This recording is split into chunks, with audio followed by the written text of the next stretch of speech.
একদিন আমার নবীর দরবারে ফেরেশতাদের সর্দার জিব্রাইল আসছে।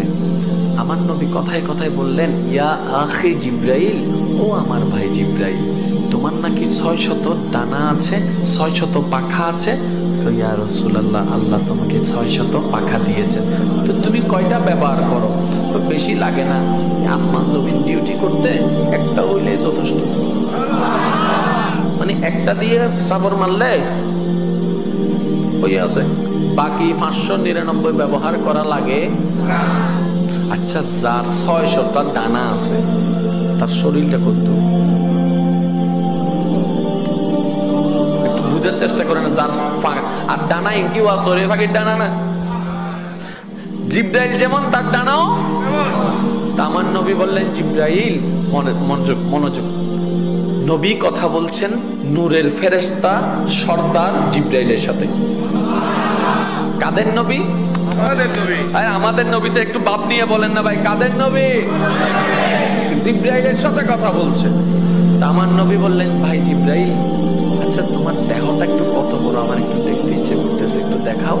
তখন জিব্রাইল বললেন, ইয়া রাসূলুল্লাহ, আমাকে ক্ষমা করবেন, আল্লাহ আমাকে যে বডিটা দান করেছে ওই বডির রূপটা নেওয়া যদি নিতে যাই পৃথিবী ছোট হয়ে যাবে, পৃথিবী ছোট হয়ে যাবে। আমি এটা এখানে খুলতে পারবো না, দেখাইতেও পারবো না। এটা যদি আপনি দেখতে চান আপনাকে আমার বাড়িতে যেতে হবে, মানে সিদরাতুল মুনতাহায় যদি যান তখন আমি আমার আসল রূপটা দেখাতে পারবো। এবার তো কথা শেষ। আল্লাহর হুকুম হলো, নবীর মেরাজের টাইম আসলো। ওরা আশেকরা আশেকের মতো করে বলেন না সুবহানাল্লাহ।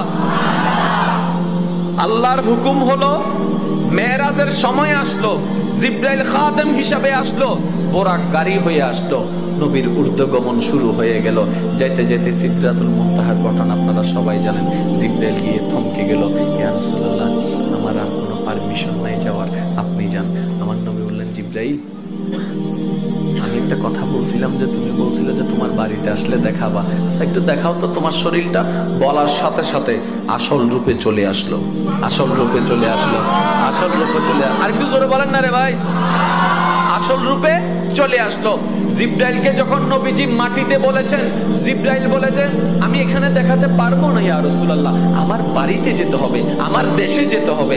এবার জিব্রাইল বলে, ইয়া রাসূলুল্লাহ, আমি যেরকম ডুপ্লিকেট সুরত নিয়ে গেছি, আপনিও তো আপনার আসল রূপটা একটু দেখান না, আপনার আসল রূপটা। জিব্রাইল বলতেছে এখন আমাদের নবীকে, ইয়া রাসূলুল্লাহ, আপনি এবার আপনার আসল রূপটা দেখান।